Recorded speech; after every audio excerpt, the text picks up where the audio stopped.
Hey y'all, it's me again. I'm gonna continue reading from my book, The 1910s. Okay, let's go. Females demand their rights. The women's suffrage movement. Elizabeth Frost and Catherine Colin DuPont. For many years, females in the United States endured a second-class citizenship. Rights which males took for granted were denied to females. Gradually, following the lead of champions like Susan B. Anthony and Elizabeth Cady Stanton, women began demanding equal treatment. By the first decades of the 20th century, women had organized into powerful suffrage movements. Elizabeth Frost and Catherine Colin DuPont studied the origin and effects of the suffrage movement and published their findings in a 1992 book. This selection is an excerpt from that book.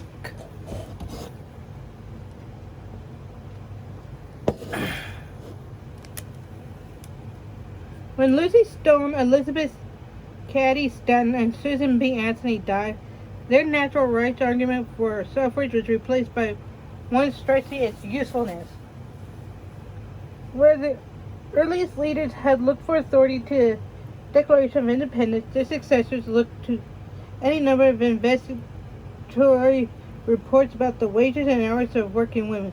Women's lives had changed. These new leaders argued, and women needed a ballot in order to deal with the consequences. In 1892, Elizabeth Cady Stanton said that the strongest reason why we ask for a woman of voice in the government under which she lives, in the religion she is asked to believe, equality in social life.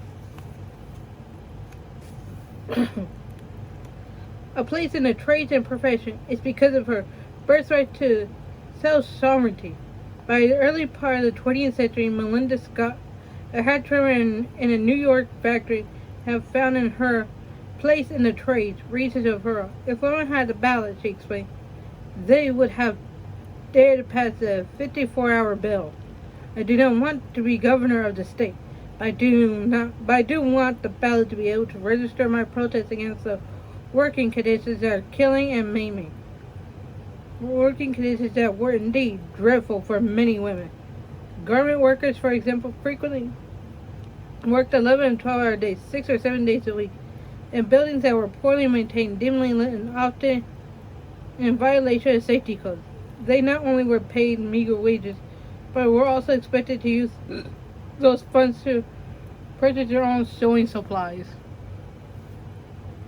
Initial steps to equality. Thousands of women went on strike.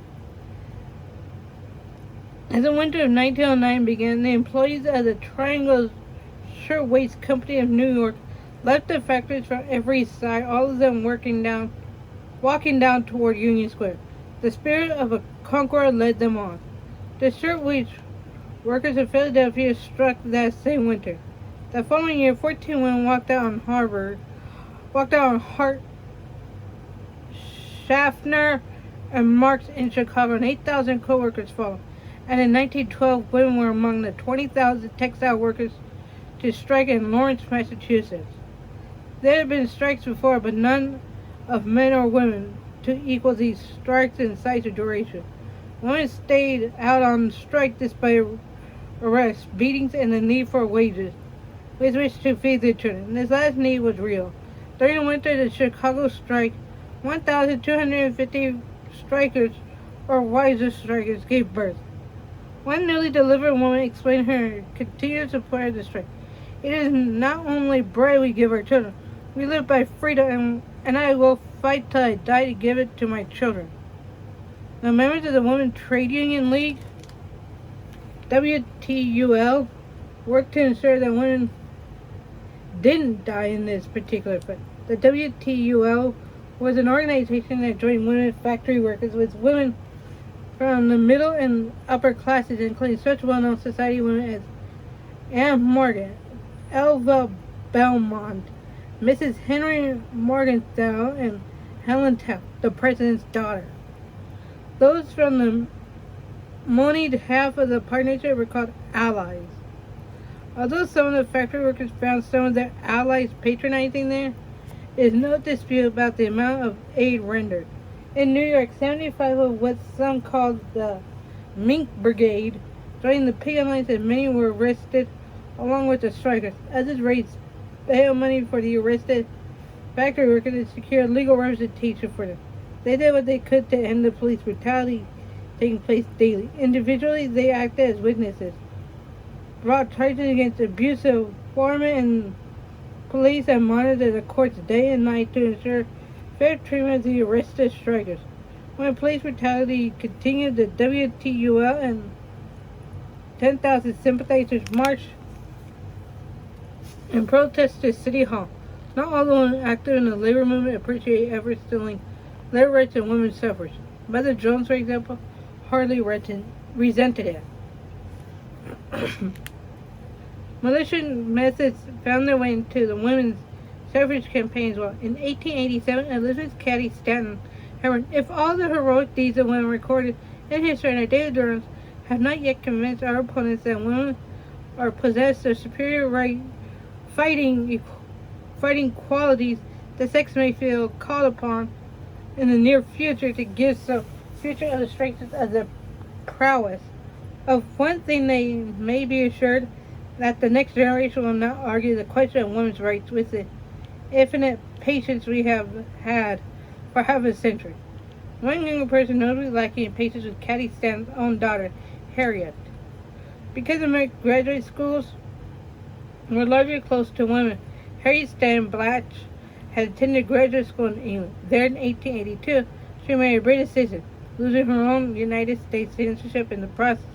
Such a woman's citizenship followed her husband, and became involved in the English women's movement. In 1902, the last year of her mother's life, Blatch returned to the United States with her husband and daughter Nora. When Elizabeth Cady Stanton died, Harriet was at her side. 8 weeks after Cady Stanton's funeral, Susan B. Anthony complained about Blatch's failure to attend a convention in New Orleans. "I thought," Anthony wrote, "she should be here. She should be there and represent her mother." Gradually, Blanche began to do that and more. The National American Women's Suffrage Association, NAWSA, Blatch found upon her return to the United States had become, she believed, the stated organization her mother had predicted. Blanche thereupon founded the Equality League of Self-Supporting Women, which was joined by a large number of factory women who wanted suffrage. When it became clear that many other would-be members were not yet self-supporting, the name was changed to the Women's Political Union. In 1910, the Women's Political Union held the first suffrage parade in New York City. A year later, there was another one with 3,000 marchers and perhaps 70,000 onlookers. A Woman's Pledge.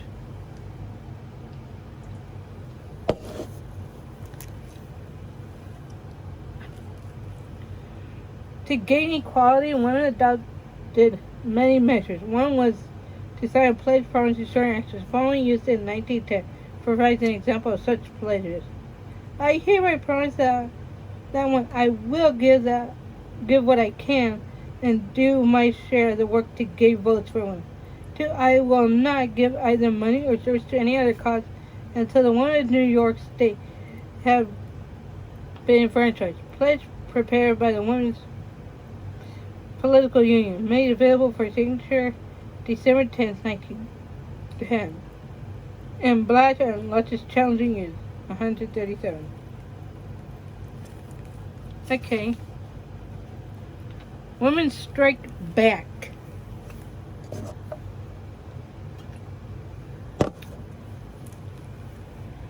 There was also a funeral parade in New York City in 1911.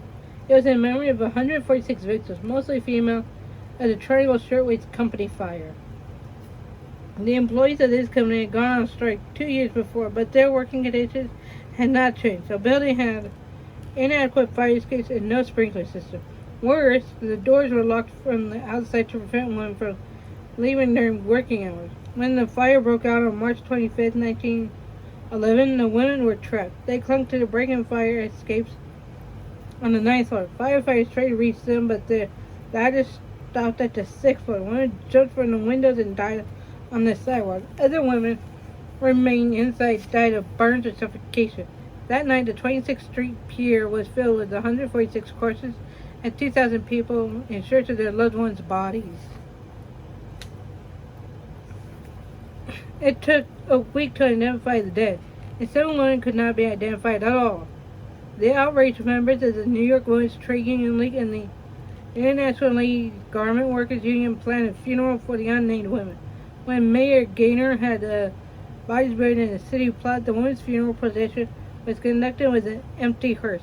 New York's grieving population turned out in full on the rainy, cold day, April 5th, 1911. Through the steady downpour, they marched. The Washington Square Arc was the agreed point of merger for marchers from all across the city to become members of one parade. There were so many people at that spot by 3:20 p.m. that the last person had to wait until 6 p.m. to pass below the arch. Almost half a million people lined the sidewalks in silence to witness the procession. Afterward, Max Blank and Isaac Harris, the owners of the company, were acquitted of manslaughter charges. Max Blank was charged 2 years later for once again locking his female employees in their workroom. He was fined $20. I don't know how much that is in today's money, but still probably not even a lot in today's money. But yeah. Even before the quilt, female labor leaders such as Lenora O'Reilly demanded women's suffrage with an increased sense of urgency. Clarence Darrow on suffrage. Clarence Darrow was an outspoken proponent of fair play, yet he spouted ambiguous views when it came to women's suffrage. The following selection from a biography of the legal joint illustrates the point. George Briggs, a single taxer, met Darrow one Sunday morning at an atheist science service and accompanied him and 3 of Darrow's women friends to the Auditorium Hotel for luncheon. Briggs had a $5 ticket in his pocket to hear Mary Garden sing, but let it last because he preferred arguing with Darrow. At the end of an afternoon of intense discussion, Darrow turned to Briggs and indicating 3 women admirers who have filled so amicably the role of audience, commented, "These women have laughed in the right places. They have nodded their heads in the right place. They've asked the right question. But none of them knows a damn thing what we've been talking about. If you give votes to women," he said, "they'll bring prohibition down upon us."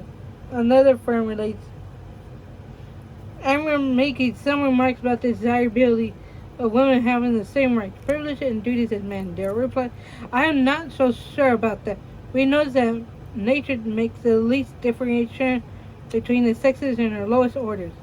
As we rise in the scale, the differences become greater until we reach the human animal.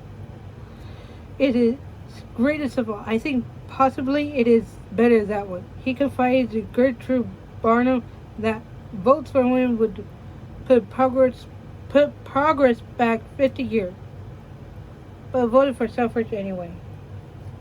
Yeah. But he is right. A couple of decades later, when we got the right to vote and whatnot, we did help create prohibition later in the 1930s and 40s. So go us! We created prohibition, but we also created monsters and gangsters and whatever else you want to call those motherfuckers. So anyways, yeah.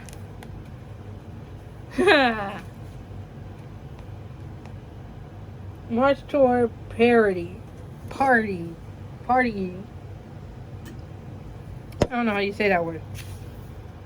When the next New York City suffrage parade was held in 1912, there were 20,000 marchers and another 500,000 people lining the sidewalks. The 1913 New York City suffrage parade was even larger. Then in Washington, D.C. on March 13th, 1913, the day before President Wilson's inauguration, there was another parade. Women would be so badly harassed during this parade that a special session of the United States Congress would conduct hearings to investigate the behavior of the District of Columbia Police Department. and the chief of police would be dismissed. One woman, however, was particularly ill-treated, and by the women's rights activists themselves. That one was Ida B. Wells Barnett. Wells Barnett, prominent newspaper owner, journalist, and president of the African American Women's Suffrage Organization, the Alpha Suffrage Club of Chicago, stood with the Illinois section as preparations for the parade began.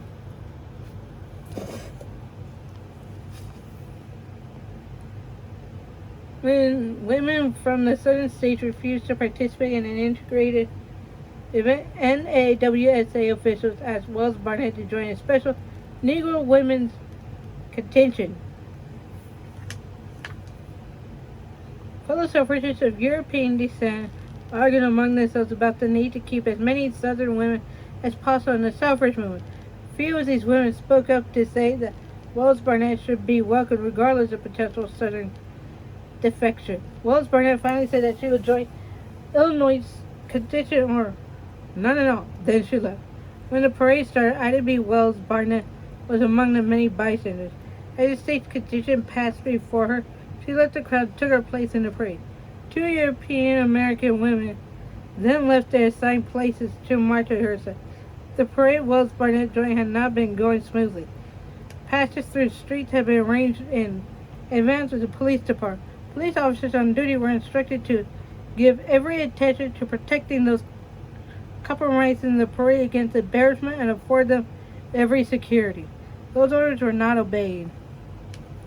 Instead, as participants in the parade began to walk down Pennsylvania Avenue, hordes of people filled the center of the street. Men, many of them drunk, poked and jeered at the suffragists. Only an occasional police officer tried to control the crowd.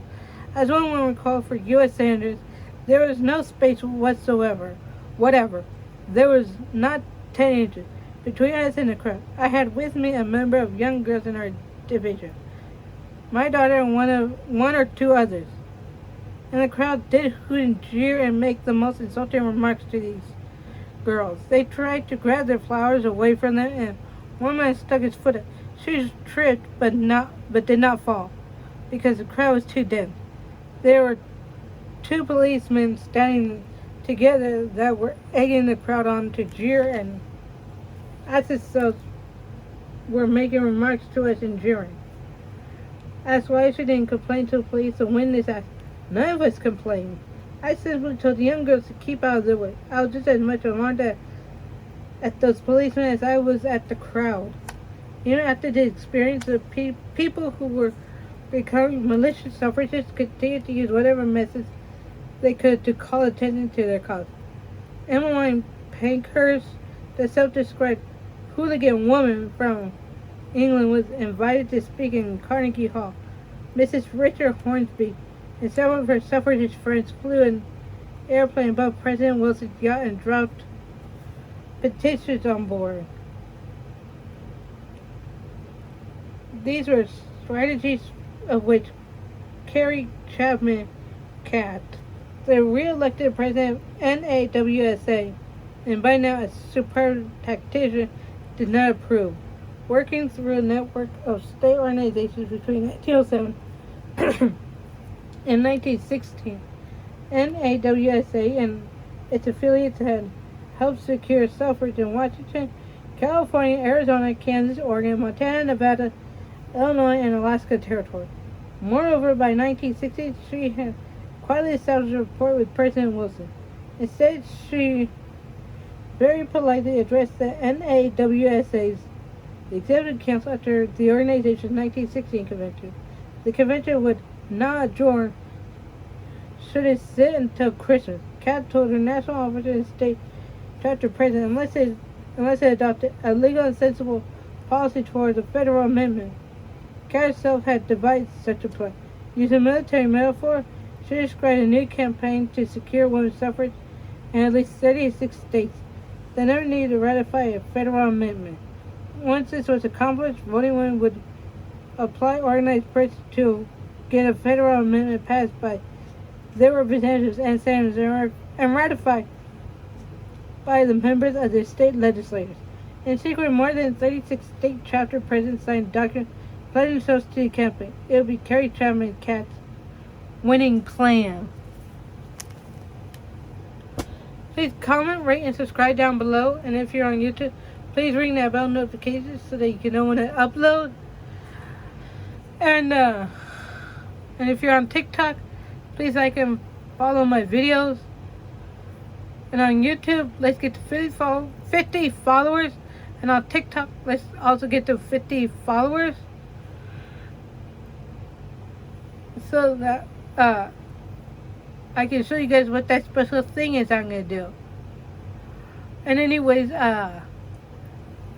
please pay for something on either my eBay or my Mercari. And if you want my username for that so you can see my stuff, just comment down below, okay? Bye, have fun!